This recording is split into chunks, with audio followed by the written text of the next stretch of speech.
chacun d'entre vous. Amen. Ok. Gloire à Dieu. Voilà. Prenons nos Bibles et ce matin, je voudrais commencer un enseignement sur la promesse et l'accomplissement. Et le thème que nous voulons démarrer ce matin s'intitule « De la promesse à l'accomplissement ». Et ceci va nous prendre plusieurs dimanches où nous allons parler de ça parce que nous voulons aller en profondeur dans les détails. Nous pensons que c'est utile pour notre foi, de la promesse à l'accomplissement. Ce que nous voulons voir dans cette thématique, c'est que lorsque Dieu fait une promesse à quelqu'un, il ne faut surtout pas croire que ça s'accomplit directement. Et il faut comprendre qu'est-ce qui se passe entre le moment où Dieu vous donne la promesse et le moment où cela va vraiment s'accomplir. Et il va se passer beaucoup de choses entre le temps où vous recevez la promesse de Dieu et le moment où Dieu va réaliser cette promesse. Parce que, voyez-vous, lorsque les gens ne voient pas les promesses de Dieu s'accomplir dans leur vie, la conclusion qu'ils tirent très rapidement, c'est que Dieu ne fait pas ce qu'il promet, ou bien ce sont les pasteurs qui racontent n'importe quoi. Il y en a même qui en veulent au pasteur parce que Dieu n'a pas réalisé ce que le pasteur avait dit dans sa prédication que Dieu ferait en leur faveur. Alors ils disent que les pasteurs ils racontent des histoires. Et alors on va minimiser les prédications, on va rabaisser l'église parce qu'on raconte des bobards. Mais le problème, je dis toujours aux gens, c'est que c'est vous qui devez apprendre à connaître Dieu. Si vous savez comment Dieu fonctionne, et vous allez comprendre ce qui se passe, et vous allez rester calme jusqu'à ce que la promesse de Dieu s'accomplisse dans votre vie. Et beaucoup de gens changent des églises comme on change de chemise parce que Dieu n'accomplit jamais ce qu'il demande. Et ils courent après les super prophètes qui les extorquent, qui les roulent dans la farine, en leur racontant des histoires, et ces histoires ne s'accomplissent même pas. Le problème, c'est qu'il faut rester calme. Dis à ton voisin, reste calme. Dieu va faire ce qu'il a dit de faire. Alléluia. Dieu accomplit toujours ses promesses. C'est pour cela que je voudrais enseigner sur cette thématique de la promesse à l'accomplissement. Alors aujourd'hui, nous allons nous focaliser sur la promesse. Aujourd'hui, on va seulement parler de la promesse. Ce message va se découper en trois parties. En trois parties. La première partie, c'est ce que je vais commencer aujourd'hui. S'il plaise à Dieu que l'on l'achève. La première partie, nous allons parler uniquement de la promesse. La deuxième partie, nous allons parler de l'intervalle, c'est-à-dire la période qui se passe entre le moment où on reçoit la promesse et le moment de l'accomplissement de la promesse.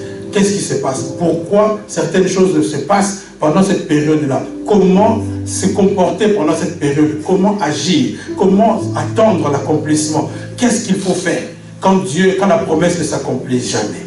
Alléluia. Et ensuite, nous verrons l'accomplissement, le moment de l'accomplissement. Nous allons parler de la réalisation, l'effectivité de la promesse, quand on entre dans l'effectivité de la promesse. Et nous allons parler aussi de la fidélité de Dieu. Alléluia. Alors ce matin, nous allons parler de la promesse. Disons, notre histoire de référence pour cet enseignement sera l'histoire de Joseph.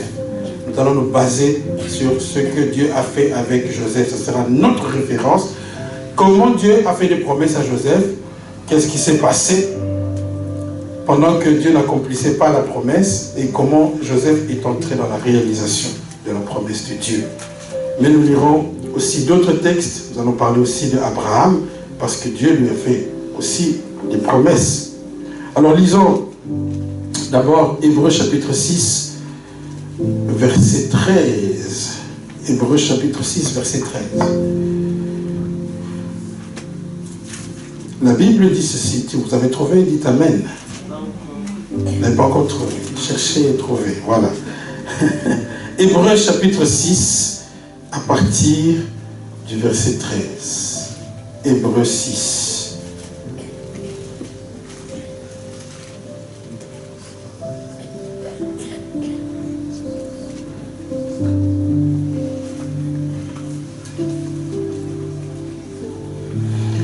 Nous lirons peut-être à partir du verset 12 pour bien faire. Lisons à partir du verset 12. Hébreux chapitre 6, à partir du verset 11, pardon. Si vous avez trouvé, dites Amen, comme ça nous pouvons lire. Verset 11, la Bible dit ceci: nous désirons que chacun de vous montre le même zèle pour conserver jusqu'à la fin une pleine espérance, en sorte que vous ne vous relâchiez point et que vous imitiez ceux qui, par la foi et la persévérance, héritent des promesses. Lorsque Dieu fit la promesse à Abraham, ne pouvant jurer par un plus grand que lui, il jura par lui-même et dit: certainement je te bénirai et je multiplierai ta postérité.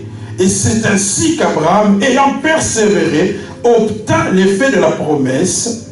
Or les hommes jurent par celui qui est plus grand qu'eux, et le serment est une garantie qui met fin à tous leurs différends. C'est pourquoi Dieu, voulant montrer avec plus d'évidence aux héritiers de la promesse l'immutabilité de sa résolution, intervint par un serment, afin que par deux choses immuables dans lesquelles il est impossible que Dieu mente, nous trouvions un puissant encouragement, nous dont le seul refuge a été de saisir l'espérance qui nous était proposée. Amen. Amen. Dieu est un Dieu de promesses. Alléluia. Alors lisons maintenant encore Genèse chapitre 37. Genèse.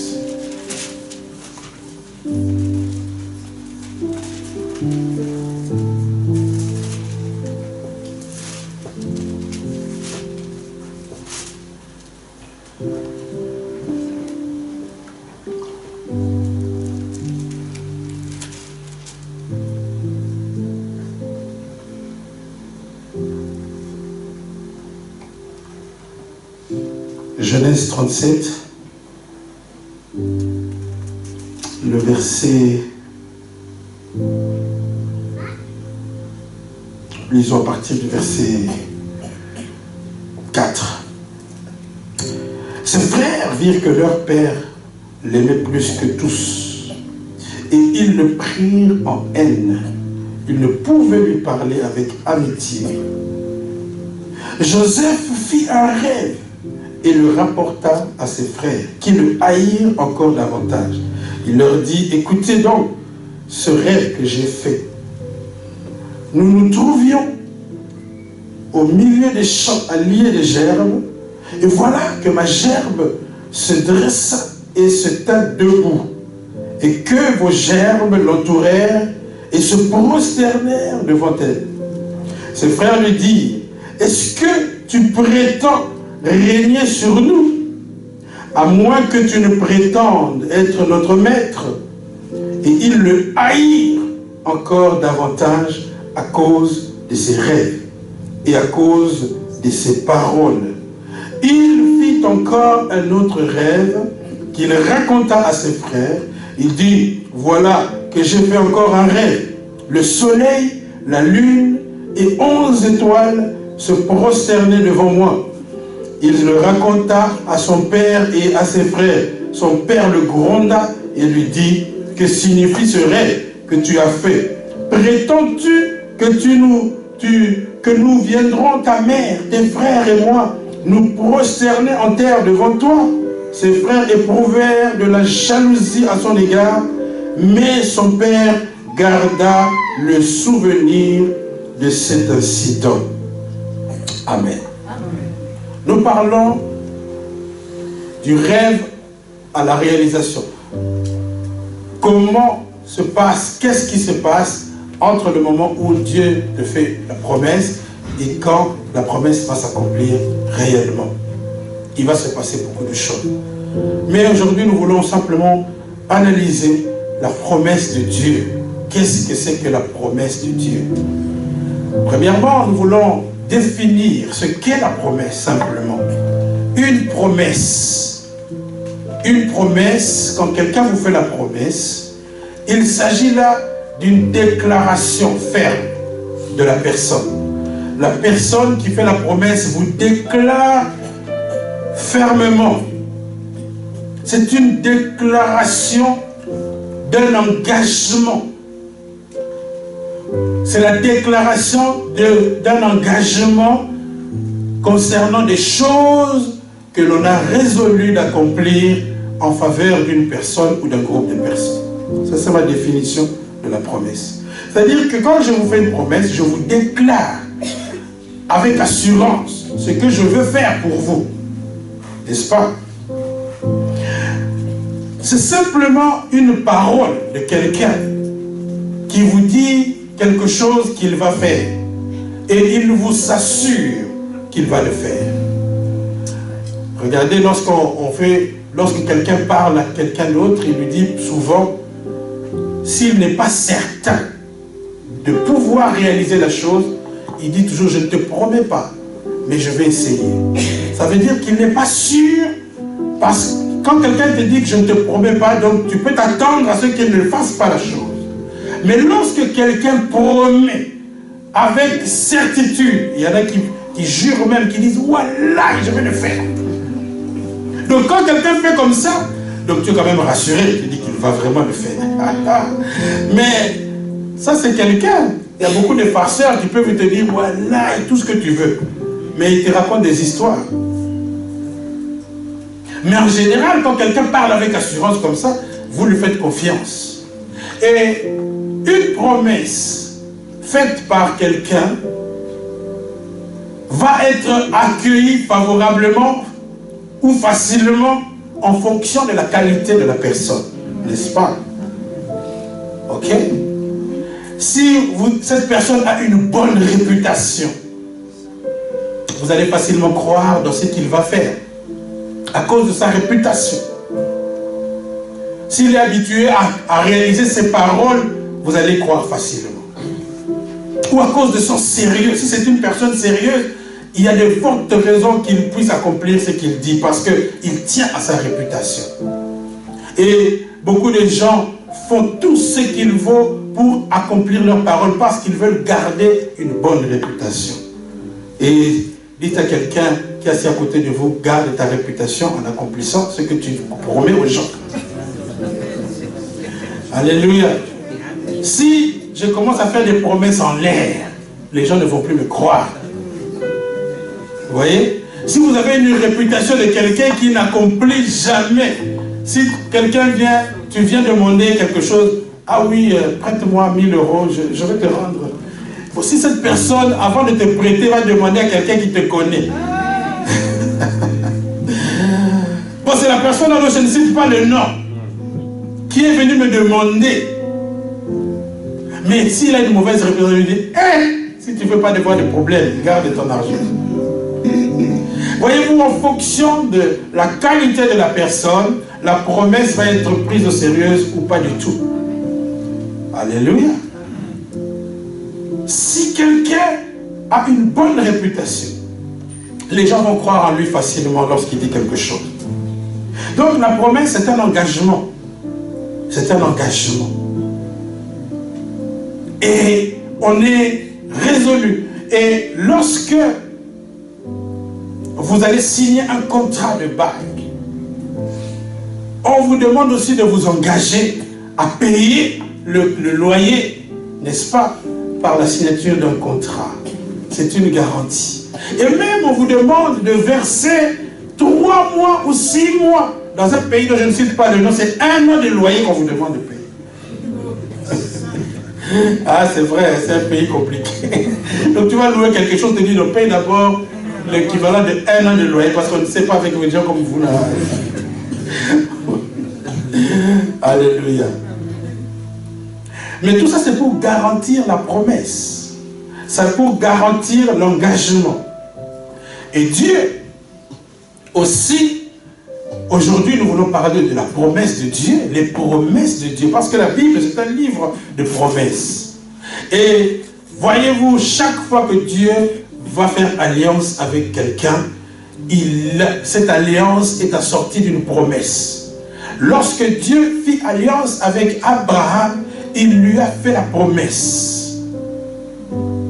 Si vous avez fait une alliance avec Dieu, sachez qu'il y a une promesse sur vous. Alléluia. Ne pensez pas que vous êtes devenu chrétien comme ça, par hasard, que voilà, vous êtes comme un numéro, on ne vous connaît pas dans le royaume. Non, Dieu vous connaît personnellement. Il te connaît par ton prénom. Dieu connaît ton adresse. Il sait quand tu dors. Et quand tu te lèves, il te connaît personnellement. Il te connaît même par le surnom qu'on te donnait quand tu étais encore adolescent. Ah oui, j'avais des petits surnoms aussi, hein, mais je ne vais pas vous le dire. Mais Dieu connaît même ce petit nom-là, que très peu de gens connaissent.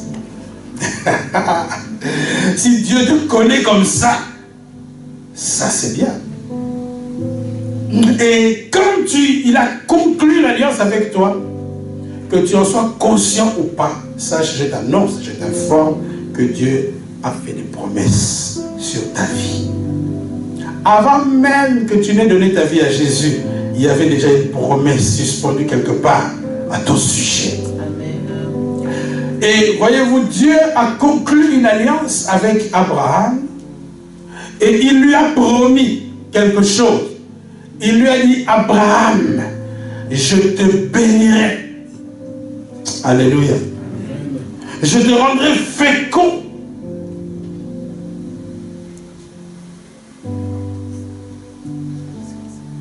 Lisons Genèse chapitre 22, verset 17.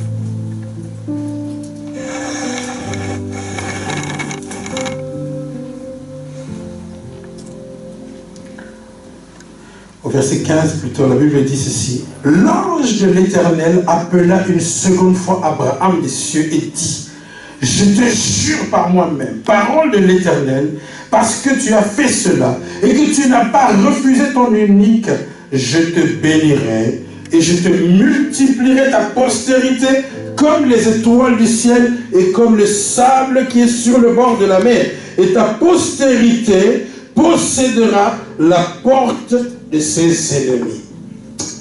Dites-moi un bon amen. Amen. Ta postérité possédera la porte de ses ennemis. Ça, c'était une promesse faite à Abraham.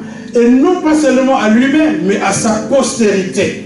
Et sachez que depuis que tu as donné ta vie à Jésus, tu es devenu descendant d'Abraham. Lorsque nous confions notre vie à Christ, nous sommes des fils d'Abraham par Jésus-Christ.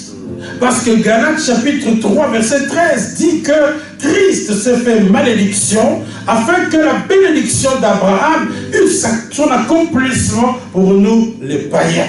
Donc quand nous donnons notre vie à Jésus, nous quittons le statut de païen, nous devenons des fils d'Abraham, nous devenons descendants d'Abraham par la foi, nous devenons des juifs spirituellement. Donc ta tribu là dont tu te tapes la poitrine, tu peux oublier. Alléluia. Parce que les gens aiment bien dire, moi je suis mou, c'est mou quelque chose. Non, tu es chrétien, tu es enfant de Dieu, tu es descendant d'Abraham. C'est ça ton identité aujourd'hui. Alléluia. Spirituellement parlant, nous ne sommes plus les enfants de cette tribu-là. D'ailleurs, dans cette tribu-là, il n'y a pas que de bonnes choses, il y a aussi beaucoup d'envoûtements. Alors, tu as intérêt à t'attacher à la lignée d'Abraham, à qui Dieu avait dit, je te bénirai, je te rendrai fécond, je te multiplierai.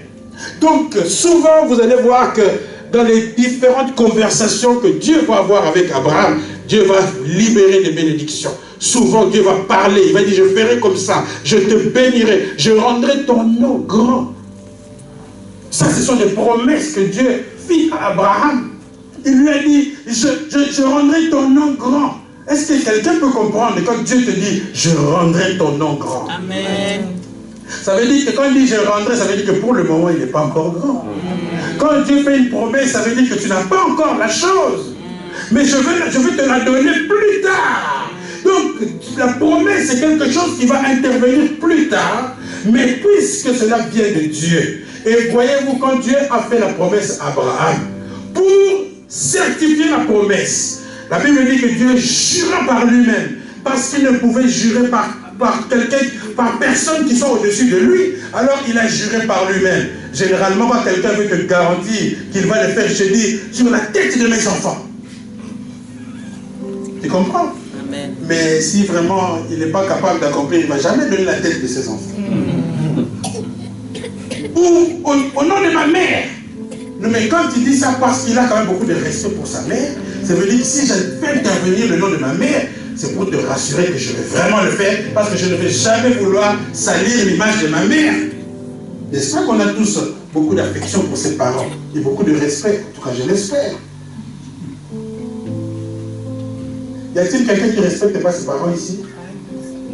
S'il y a des enfants, moi je dis toujours à mes enfants, si tu ne respectes pas tes parents, il ne faut même pas compter sur la bénédiction de Dieu. Elle ne viendra pas. Surtout la maman, ne touchez jamais à votre mère.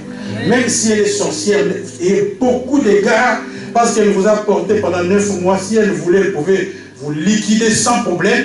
Elle avait des pouvoirs, donc si vous vivez, c'est grâce à elle quelque part. Donc, et soyez respectueux envers votre mère. Et n'acceptez jamais que quelqu'un manque de respect à votre maman. Parce qu'elle a fait beaucoup pour vous. Et c'est pour cela que quand un enfant manque de respect à sa mère, Dieu doit le maudire. Oui, c'est comme ça. Bon, aujourd'hui, je ne suis pas venu donner des promesses de malédiction. On parle de promesses de bénédiction. Mais c'est pour dire que lorsque nous voulons garantir la promesse, nous allons jurer par quelqu'un qui est au-dessus de nous. Et Dieu, ne pouvant jurer par quelqu'un au-dessus de lui, il jura par lui-même pour certifier la promesse. Quand quelqu'un dit comme ça, ça veut dire qu'elle est certaine. Et ce matin, nous voulons dire que Dieu nous a fait des promesses. Les promesses de Dieu s'obtiennent de plusieurs façons. La première façon d'obtenir les promesses de Dieu, c'est ici dans la Bible. Dans la Bible. Il y en a tout plein ici. C'est pour toi. Dis à ton voisin, c'est pour toi. Toutes les promesses de Dieu sont pour toi. Toutes les promesses que Dieu a faites à Abraham, la Bible dit, et à sa postérité. Donc nous sommes la postérité d'Abraham. Ce que Dieu avait dit à Abraham, ça nous concerne. C'est pour nous.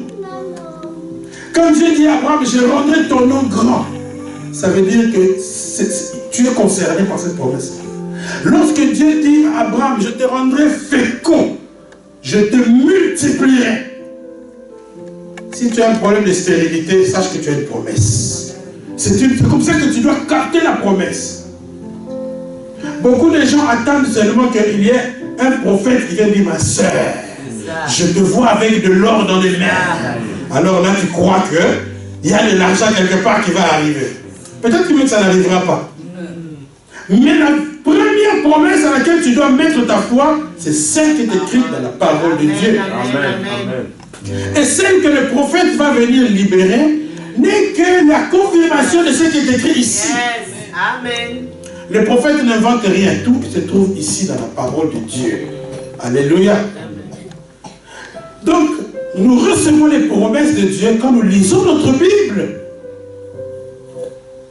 Donc, quand tu lis un verset qui concerne ta situation, tu dois déjà commencer à te réjouir. Tu dois commencer à sauter de joie parce que Dieu t'a parlé. Amen. Dieu te parle pendant tes heures de méditation de la parole de Dieu. Quand tu médites la Bible, c'est à ce moment-là que Dieu te parle. Et s'il y a une promesse que tu lis, Dieu dit, je te rendrai fécond, alors tu dis, ça c'est pour moi. C'est ça. Quelqu'un donne un bon amen. Amen. Il y a beaucoup de promesses au sujet de la guérison. La Bible dit que par les meurtrissures, par ces meurtrissures, Ésaïe dit par ces meurtrissures, nous avons été guéris. Alléluia. Mon Dieu pourvoira à tous tes besoins avec richesse et gloire en Jésus-Christ. Ça, ce sont des promesses formidables. Quand tu es dans l'ambiacature, c'est ça que tu dois méditer. Mon Dieu pourvoira à tous tes besoins avec richesse et gloire. Quand tu traverses une pauvreté la plus sombre, tu dois proclamer cette promesse parce qu'elle est pour toi. Elle doit les promesses de la Bible doivent sortir de la Bible et venir dans ton cœur. Alléluia. Les promesses de Dieu sont faites pour nous rassurer. Dieu a répété plusieurs promesses à Abraham pour le rassurer. Lorsque Abraham commençait à s'inquiéter au sujet de ses héritiers, parce qu'il n'avait pas encore d'enfants, et l'âge commençait à avancer. Je te comprends si tu te plains aujourd'hui. Il y a des choses qui doivent se passer à partir d'un certain âge. Comme le mariage. On se marie normalement après 25 ans, c'est le moment le plus favorable pour se marier. Si tu commences à dépasser les 30 ans, les 40 ans, il y a des raisons pour que tu commences à t'inquiéter. Alors les gens spirituels te disent, mais pourquoi tu t'inquiètes? La Bible dit, ne vous inquiétez de rien. Non, tu dois t'inquiéter. Parce que ce n'est pas normal. Quelqu'un donne un mot. Amen. Tu dois t'inquiéter, et Abraham s'est inquiété. Il est le père de la foi, mais il s'est inquiété, et il a exposé ses inquiétudes auprès de Dieu. Il a dit, Seigneur, je m'en vais. Et c'est Eliezer de Damas qui sera mon héritier. Que me donneras-tu? Il a même osé dire, que me donneras-tu? Ça sonne encore bien en français. Si tu dis ça en lingala, ça peut paraître vraiment de l'impolitesse vis-à-vis de Dieu. Que me donneras-tu, Seigneur?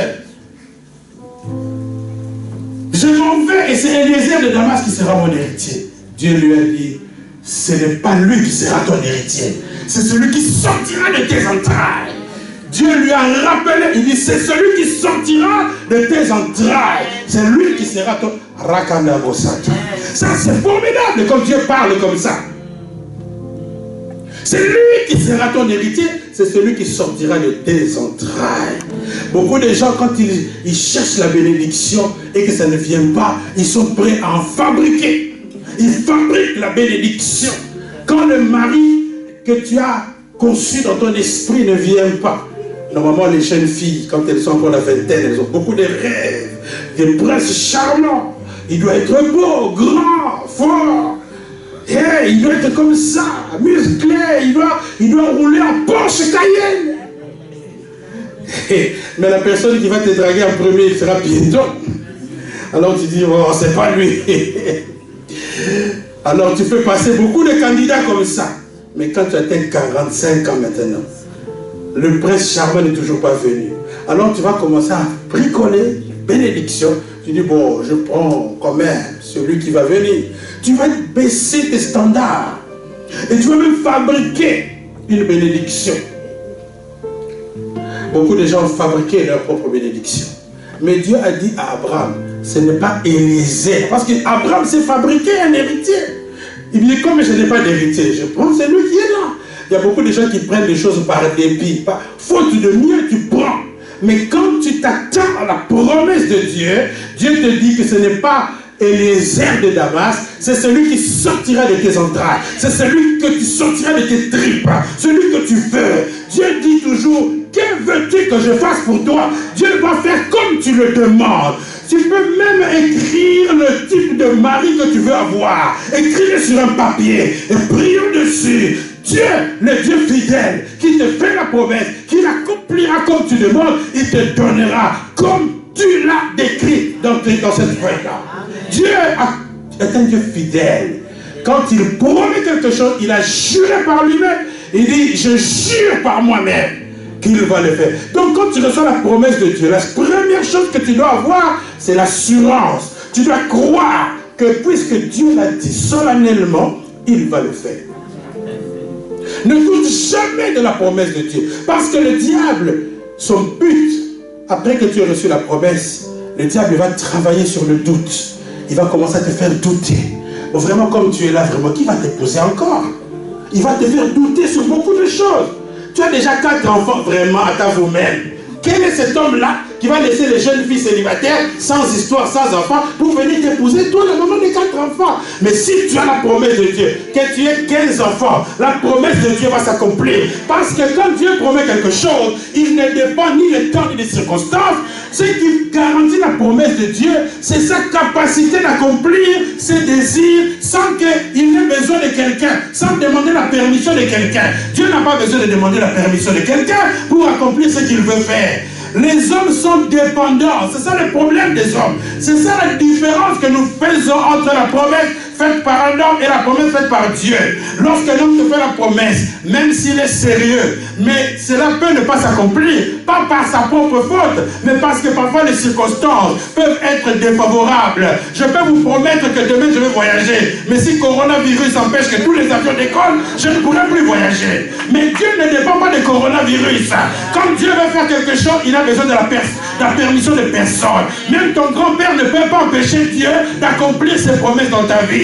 Même ton père, s'il a le pouvoir, il ne pourra pas empêcher. Même l'association de tous les sorciers de l'Afrique réunis ne peut pas empêcher la promesse de Dieu dans ta vie.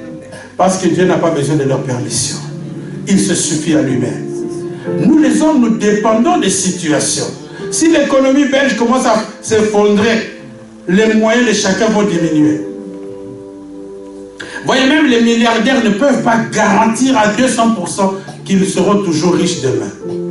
Lorsqu'il y a eu la crise financière en 2008, il y a un milliardaire en Allemagne qui s'est suicidé parce qu'il a vu toutes ses richesses s'effondrer à la bourse. Il n'a pas compris. Il a dit, mais comment je vais commencer? Même mes jets ne pourront plus décoller. Alors je préfère mourir plutôt que de me taper la honte de prendre les avions avec monsieur tout le monde. Vous voyez? L'argent ne peut pas garantir l'accomplissement de la promesse. C'est Dieu seul qui peut attester et garantir ce qu'il promet.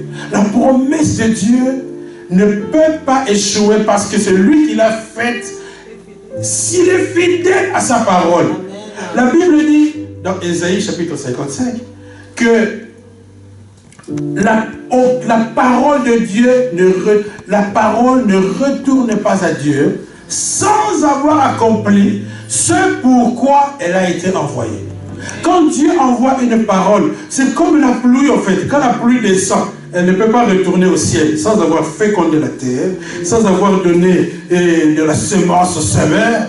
Donc la parole de Dieu aussi, lorsqu'elle est libérée sur ta vie, elle ne peut pas retourner auprès de Dieu sans avoir donné un mari à la sœur telle, sans avoir donné un travail au frère qui est au chômage. Cette parole, tant qu'elle n'a pas accompli cette mission-là, donc la parole, quand elle est libérée, elle a une mission à accomplir. Elle doit te rendre meilleur. Quand tu dis, je rendrai ton nom grand, c'est-à-dire que cette parole ne pourra pas retourner auprès de Dieu sans t'avoir donné un nom, sans t'avoir fait connaître aux yeux des gens, sans avoir fait de toi quelqu'un qui va être référencé, sans avoir fait de toi quelqu'un que les gens vont admirer. Donc la promesse de Dieu ne peut pas retourner auprès de Dieu sans t'avoir changé, sans avoir modifié ton état.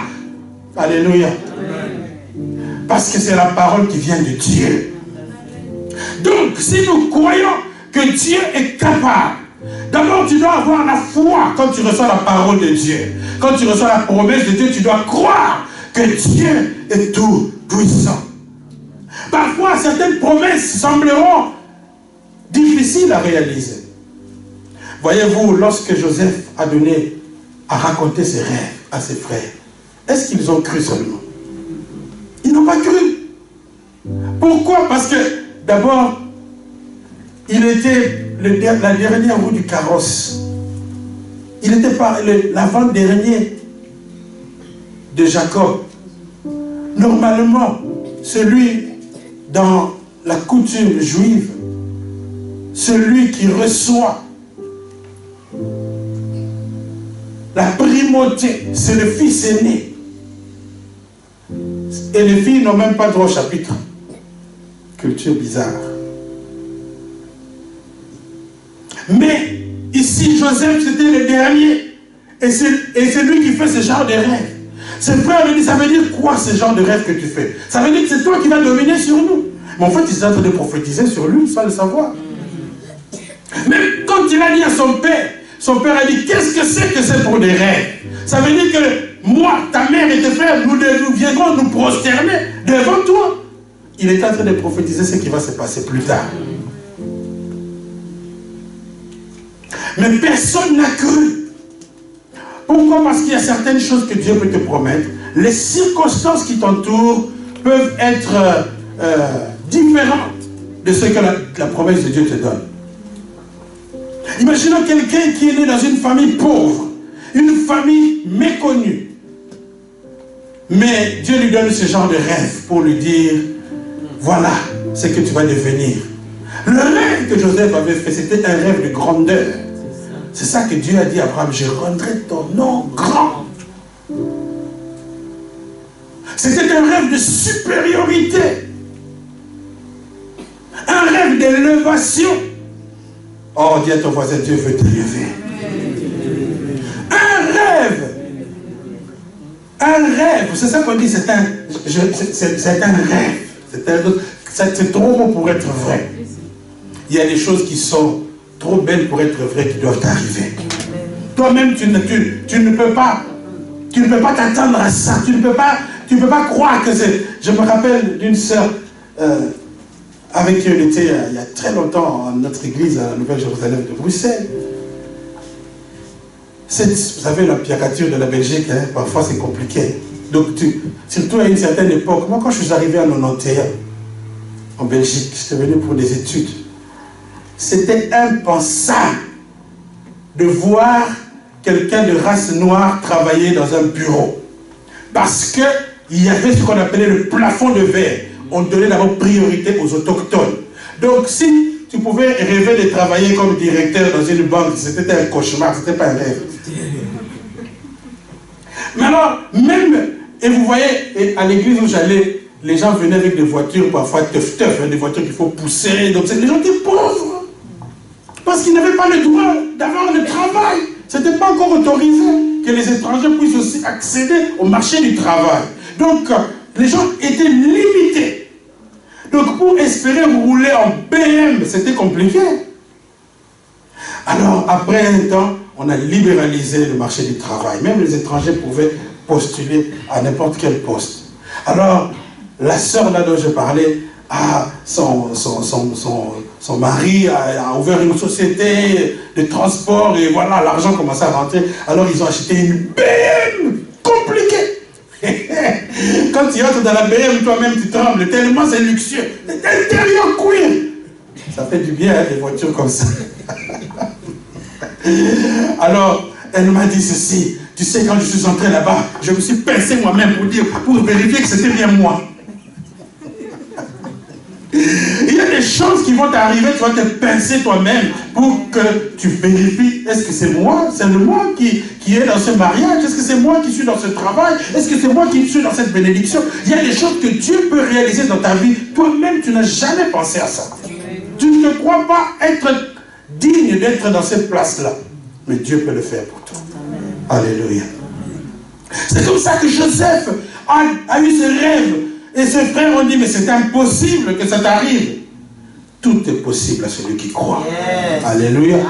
C'est impossible. Quand les gens te diront toujours c'est impossible. Bien aimé, parfois quand tu veux faire quelque chose, tu veux entreprendre quelque chose, ne doute jamais de ton potentiel. Les gens vont te dire, ça n'est pas possible. Il n'y a jamais quelqu'un qui a fait ça. Ce n'est pas possible. À cause de ton diplôme, tu ne peux pas. À cause de ceci ou de cela, tu ne pourras pas. Mais moi, je te dis que tu pourras. Si Dieu te dit que tu vas le faire, eh bien, si Dieu est avec toi, tu vas le faire.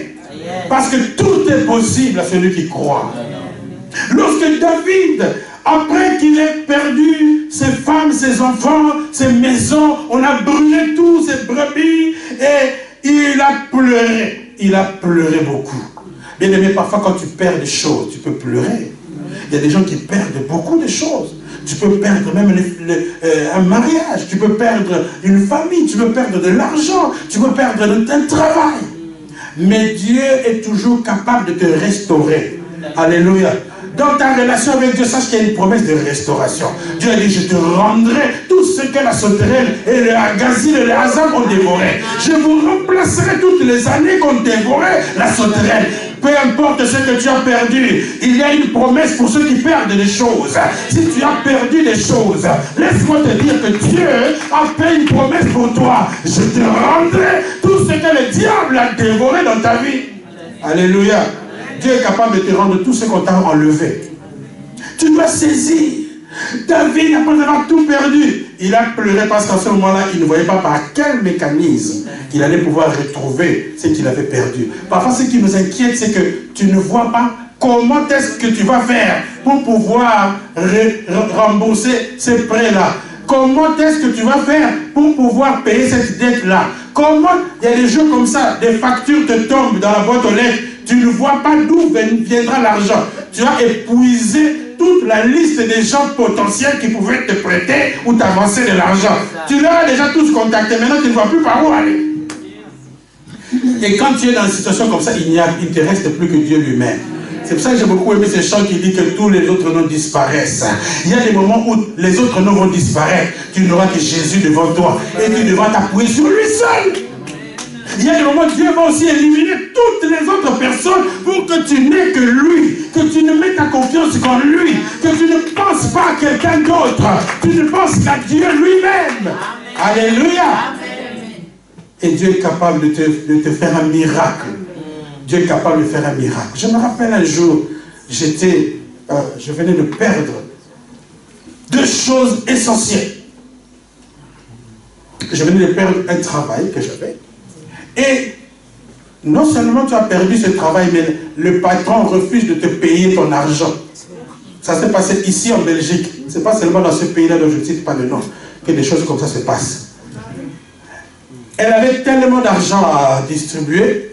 Pour m'embêter, elle a dit je ne paierai pas. Et elle a préféré qu'on aille au procès parce qu'elle avait l'argent pour payer les avocats. Et les avocats étaient fatigués d'aller défendre ces procès parce qu'ils savaient déjà que c'était perdu d'avance. Elle a refusé de me payer mon salaire. Et curieusement, à la même époque, j'avais une société que j'avais créée. Et pour des raisons je vous passe les détails, là, on nous a bloqué. En francs belges, c'était presque 500 000 francs belges. On a bloqué ça. On ne voulait pas nous payer par la bêtise de quelqu'un. Et bref, je me suis retrouvé avec beaucoup de problèmes. Tu dois payer les gens qui travaillent pour toi. Et l'argent est bloqué. Tu n'es pas malhonnête, mais les gens viennent te réclamer leur argent. C'était compliqué. Je ne savais pas par où commencer. Qu'est-ce que je pouvais faire? J'avais tout perdu. Et je me suis retrouvé parfois sans argent, avec femme et enfants. Comment faire dans des genres de situations? Un jour, je me suis réveillé dans la piacature la plus sombre. J'étais tellement sans argent et je ne savais pas. Et parfois, Dieu va empêcher même que des gens qui pouvaient t'aider puissent t'aider. Alors, je n'avais qu'une seule chose à faire, c'est de pleurer comme un gamin. J'ai prié pendant 4 heures d'affilée. J'avais commencé à 10 heures, j'ai prié en pleurant. Ma femme était à côté, un homme vraiment bien comme moi, là, je pleure comme un gamin. Devant la femme en plus. Mais j'ai pleuré devant Dieu. Ce qui était extraordinaire, c'est que je pleurais devant Dieu. J'ai prié, je n'ai même pas compris. De 10 heures, quand je me suis levé, il était 14 heures. J'ai dit, waouh! Et après ça, je me suis senti bien. Alors, quand je me suis levé, je suis allé au salon. Dès que j'entre au salon, le téléphone va sonner. Le téléphone sonne. J'ai dit oui. C'est mon ancien patron qui appelle. Monsieur Lungwana, j'ai appris que on vous a viré du travail. J'ai dit, ah bon? Oui, j'ai dit, mais c'est votre fille qui m'a viré. Ah, mais j'imagine que vous êtes dans des problèmes. Là, j'ai dit, mais vraiment. Oh là là là là. Et puis il me dit, je vous envoie un chèque par un coursier. J'ai dit, ça devient très intéressant. Comme ça, sans demande, Dieu lui-même lui a téléphoné pour lui donner l'argent à ce petit-là parce que sinon, il risque de se suicider. 2 jours après, par la poste, je reçois un chèque. 25 000 francs belges. J'ai dit, waouh, ça c'est formidable. Alléluia. Et puis, il me dit encore, dans 2 semaines, tu viens dans mon bureau. 2 semaines après, je vais le voir dans son bureau. On parle, et puis je lui explique ce qui s'est passé dans la société. Alors, Il me regarde. Il dit, je vais encore vous donner 20 000 francs belges. Comme ça lui-même. Je dis, ah, mais c'est vraiment... Je dis, prêche encore. 2 minutes après, il me regarde encore. Je vais vous rajouter encore 20 000 francs. Donc je suis sorti avec 40 000 francs belges. Mais j'étais trop content. C'est pour vous dire que Dieu est capable de faire tout et n'importe quoi pour te solutionner ton problème. Alléluia. Dieu peut utiliser des gens auxquels toi tu n'as pas pensé. Pendant que toi tu penses qu'il n'y a personne, Dieu a quelqu'un pour solutionner ton problème. Comme Dieu dit qu'il va toujours solutionner tes problèmes, il dit invoque-moi et je te répondrai. Alléluia. Je te délivrerai et tu me glorifieras. Ça c'est la promesse de Dieu pour quelqu'un qui est dans des problèmes. Quand tu as des problèmes, ne va pas chez les fétichistes, s'il te plaît. Cherche Dieu, invoque-le, dis-lui ce qui te fait mal, parle à Dieu, dis-lui tes craintes et tes problèmes, viens pleurer dans la maison de Dieu. Alléluia. J'aime la prière de Salomon lorsqu'il a dédicacé le temple. Il dit, lorsque des gens viendront de partout dans cette maison, même si ce sont des étrangers, il dit, Seigneur, exauce leur prière. Alléluia. Donc, tu dois aussi savoir qu'il y a une promesse pour les gens qui viennent dans la maison de Dieu. Toi qui aimes seulement rester prier à la maison, c'est bien. Mais sache qu'il y a aussi des promesses pour ceux qui vont prier à l'église. Sinon, si ce n'est pas important de venir à l'église, pourquoi est-ce qu'on fait l'église alors? On peut la fermer, puisque si vous priez bien chez vous à la maison, pourquoi se donner tant de peine d'acheter l'église, de faire tout ce qu'on fait à l'église, si ce n'est pas si important? Dieu n'est pas bête, s'il vous plaît. Quand il institue quelque chose, il sait pourquoi il le fait. Alléluia. Alors il faut bénéficier de tout ce que Dieu a mis à votre disposition. Quelqu'un donne un mot amen. La promesse de Dieu, elle est certaine. Tout à fait. Tu dois croire dans les promesses de Dieu. Écoutez ce que la parole de Dieu dit. Si la prophétie tarde à s'accomplir, Habakkuk, si la prophétie tarde, parce que la promesse de Dieu peut tarder aussi. Ça veut dire que la promesse de Dieu peut prendre du retard. Pour plusieurs raisons dont on n'a pas le temps de parler aujourd'hui. Si vous lisez l'histoire de Daniel, la Bible dit, seulement quand il avait pensé, lorsqu'il a seulement pensé qu'il devait prier, qu'il devait faire un jeûne, il n'avait pas encore fait de jeûne, il était seulement en train de penser que vu cette situation, je dois faire un jeûne de 3 jours ou de 21 jours ou de seulement 1 jour, je ne sais pas quel genre de jeûne tu veux faire. Il était seulement en train de planifier son jeûne que Dieu l'avait déjà exaucé. Mais entre le moment où Dieu l'a exaucé et l'accomplissement, il y a eu un gap.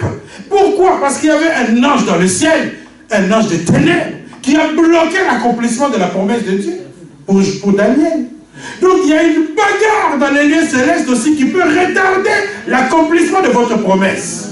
Mais Dieu dit, si la promesse tarde à s'accomplir, quitte l'église. Ne parle plus au pasteur. Ne refuse de répondre à ses appels. Si la prophétie tarde à s'accomplir, attends-la. Car elle ne peut pas mentir. La prophétie s'accomplira. Mais certainement, elle va s'accomplir. Que Dieu vous bénisse. Amen. Alléluia. Que Dieu vous bénisse. Alors nous allons prier. Nous allons prier.